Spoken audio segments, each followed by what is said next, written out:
না যখন ঘুমিয়ে যেতেন স্বপ্ন দেখতেন, আর স্বপ্ন দেখার পর ফজরে যখন নামাজ হতো, নামাজ কমপ্লিট করার পর মুসাল্লিদিকে মুখ করে ফিরাতেন আর বলতেন, ও আমার সাহাবীরা, ও আমার সাথী সঙ্গীরা, তোমরা কি আজকে কোনো স্বপ্ন দেখেছ? যদি কোনো সাহাবীরা স্বপ্ন দেখতেন তো বলতেন, জি স্বপ্ন দেখেছি, মানে বুঝতে পারি নাই। আর যদি কেউ না দেখতো তো বিশ্বনবী বলতেন, দেখো আমি আজকে স্বপ্ন দেখেছি।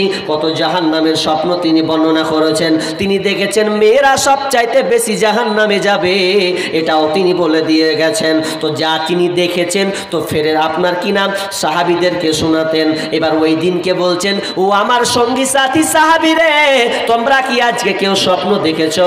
তো একজন সাহাবী বলছেন, ইয়া রাসূলুল্লাহ, দয়ার নবী গো, আমি আজকে স্বপ্ন দেখেছি, কিন্তু স্বপ্নের মানে বুঝতে পারিনি। স্বপ্নটা যে কি হবে, স্বপ্নটা কিন্তু খুবই কঠিন, একটু এর মানে বুঝতে পারি না। আপনি যদি আমাকে একটু বলে দেন তো খুবই ভালো হতো। স্বপ্ন আল্লাহ রাসূল বলছেন, বলো তুমি স্বপ্ন কি দেখেছো, কি এমন স্বপ্ন দেখেছো? আজকালকার স্বপ্ন কইছে আমি আসমানে রকেট চালাচ্ছি, হ্যাঁ পাইলটই লয়, স্বপ্নের রকেট চালাই। কে বলছে আমি 1 টাকা পেয়েছি তো ঝাঁপ দিয়ে আমি পড়ে গেলাম ব্রিজের তলে। মানে এক একজনের এক একটা স্বপ্ন, কোনো ভ্যালু নেই ওর। আর সাহাবীরা স্বপ্ন দেখছেন তো বলছে, বলো তোমার স্বপ্ন।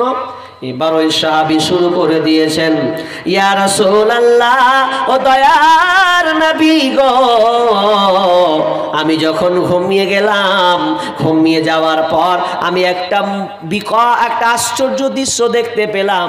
আসমানের দিকে তাকাতে লাগলাম, আকাশটা কালো বর্ণের হয়ে গেছে, মেঘাচ্ছন্ন হয়ে গেছে, বৃষ্টি হবে, মেঘ হবে, এমন এমন ভাব। আমি মনে করলাম হয়তো বৃষ্টি হবে, কিন্তু সেটা বৃষ্টি হলো না, কোনো পানি পড়ছে না, আপনার কিনা দুধ নয়, আপনার কিনা শারাব নয়, আমি ওই আকাশের মধ্যে দেখতে পেলাম মধু বর্ষণ হচ্ছে।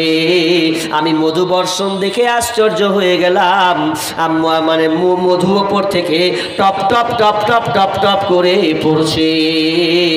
ও দয়ার নবী গো, এরপরে আমি দেখতে পেলাম অনেক জিন এবং ইনসান তারা দৌড়ে এসে ওই মধুগুলোকে পান করতে লেগেছে, খাওয়া শুরু করেছে।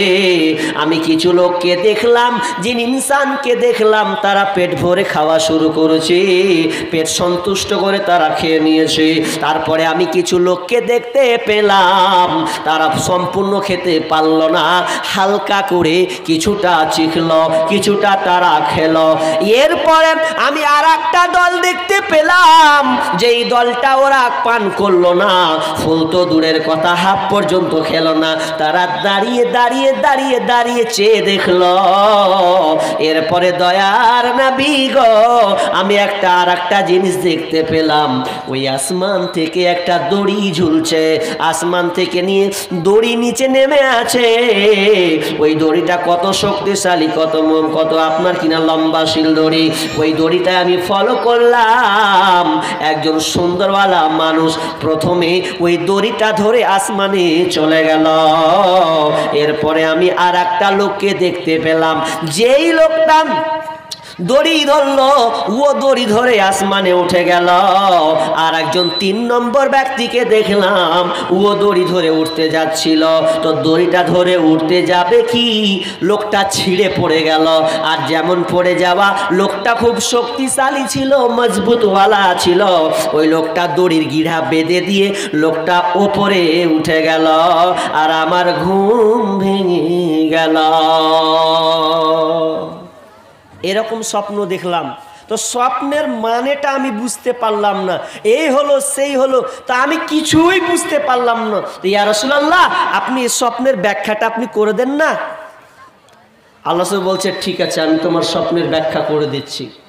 তো এইভাবে স্বপ্নের ব্যাখ্যা করতে করতে করতে করতে করতে করতে ধরেন আপনাদের যখন মিটিং হয়, মানুষ যখন আলাপ আলোচনা করে বসে, মানুষ 5 রকম 5 জনের কথা বলে, কি বলে না বলে, বা যার মনে কথা থাকে ও তখন একটা উসুস করে না, কেমন কেমন করে, ভাই আমাকে বলার সুযোগ দে, বলে কি বলে না এরকম, বলে। তো আবু বাক্কার ওখানে উঠেছে, বলছে ইয়া রাসূলুল্লাহ আমাকে দিবেন, স্বপ্নের ব্যাখ্যাটা আমাকে করতে দিবেন, আমার মন চাই এই সাহাবিটার এই ভাইয়ের আমি ব্যাখ্যা করতে, একটা আবি করবো আমি। তো আল্লাহ রাসূল বলছেন ও আবু বকর তুমি করবে তো করো। তো আবু বকর বলছে ইয়া রাসূলুল্লাহ যদি আমার ব্যাখ্যায় ভুল হয় তা আপনি ধরিয়ে দিবেন, কিন্তু আমার মন হয়েছে আমি বলবো এখন। তো এবার আবু বকর শুরু করেছে, ভাইয়া ও বন্ধু তুমি যখন ঘুমিয়ে গেছিলে তখন তুমি একটা প্রথমেই মেঘ দেখেছিলে, মেঘ ছায়া দেখেছিলে, যেটা কালো হয়ে কালো হয়ে গিয়েছিল। মানে আমরা যখন আকাশের দিকে তাকাই মেঘ আসলে আকাশটা কালো বর্ণের হয় কি হয় না, তো তুমি ওই রকম দেখেছো। কিন্তু ভাই রে ও আমার সাহাবী শোনো, ওটা কোনো মেঘ নয়, ওটা কোনো কালো ছায়া নয়, ওটা হচ্ছে ইসলামের সুশীতল ছায়া, ওটা ইসলামের সুশীতল ছায়া। এরপরে ভাই তুমি দেখেছিলে ওই আসমান থেকে পানি বর্ষণ হয়নি, দুধ বর্ষণ হয়নি, শরাব বর্ষণ হয় রে, ওখান থেকে তুমি দেখেছিলে মধু টপ টপ টপ টপ টপ টপ করে পড়ছে, ওটা কোনো মধু নয়, ওটা হলো আপনার কোরআনের আয়াত নাজিল হচ্ছে, ওটা কোনো মধু নয়, কোরআনের আয়াত নাজিল হচ্ছে।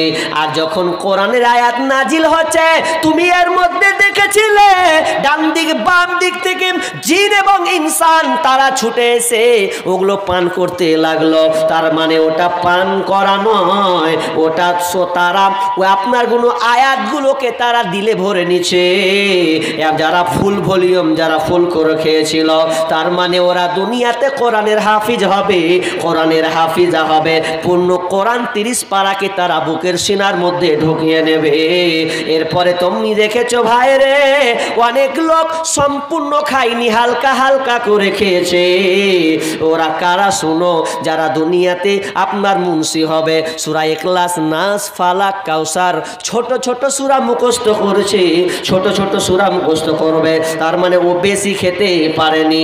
এর মধ্যে আরো একটি দল দেখেছিলে যেই দলগুলো দাঁড়িয়ে দাঁড়িয়ে fail fail fail fail fail fail করে তাকিয়েছিল, ওদের খাবার নসিবে জোটেনি।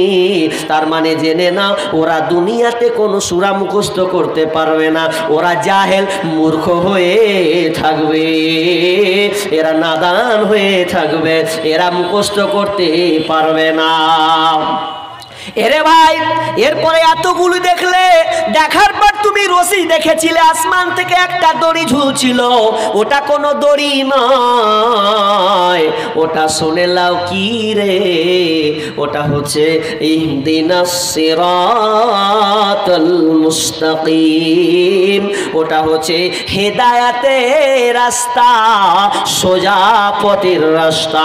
ওই রাস্তাতে তুমি প্রথমে একজনকে দেখেছিলে রে, ওটা কোনো যেন তেন কোনো মানুষ নয়, কোনো এমএলএ এমপি মন্ত্রী নয়, যিনি ইহকাল এবং পরকালের একজন নেতা হবেন, যিনি সর্বপ্রথম জান্নাতে যাবেন, সেই লোকটা হলো নবী মুহাম্মদুর রাসূলুল্লাহ সাল্লাল্লাহু আলাইহি ওয়াসাল্লাম। প্রথমে তিনি চলে গেছেন। এরপরে আর একটি লোককে তুমি দেখতে পেয়েছিলে, ওই লোকটাকে শুনে লাও, হতভাগা আমি আবু বকর, আমি আবু বকর। দ্বিতীয়ত আমি আসমানে উঠেছিলাম। 3 নম্বর তুমি যাকে দেখেছ ওই লোকটা কে?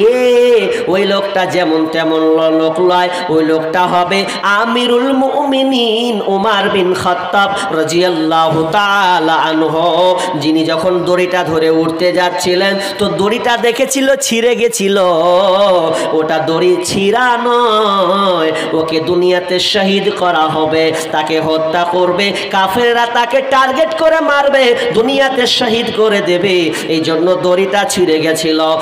উমার খুব মজবুত শক্তিশালী খলিফা ছিল, সে আবার ওই গিরা দিয়ে ওই আসমানে উঠে গেছিল। তার মানে তুমি দেখতে পেয়েছিলে ওই উমার আসমানে উপরে ওই সোজা রাস্তা দিয়েও চলে গেছিলেন। এরপরে তোমার ঘুম ভেঙে গেছে, এরপরেও যদি তুমি আরো কিছু লোককে দেখতে পেতে, আরো অনেক সাহাবীকে তুমি দেখতে পেতে। নারায়ে দেখছেন হেদায়াতের রাস্তা কেমন। তাহলে দামি জিনিস হচ্ছে হেদায়াত। হেদায়াত চাইতে গেলে তাহলে কার কাছে চাইতে হবে? আল্লাহর কাছে চাইতে হবে, কার কাছে নয়। এখন কথা হলো, আমি এক জায়গায় চায়ের দোকানে বসলাম কোনো কারণে, যদিও আমি চায়ের দোকানে আড্ডা মারি না, আমার অভ্যাস নাই। এরপরে কোনো একদিন চায়ের দোকানে কোনো জায়গায় চা খাবো বা চা খাচ্ছি, তো চা খেতে খেতে একজন বলছে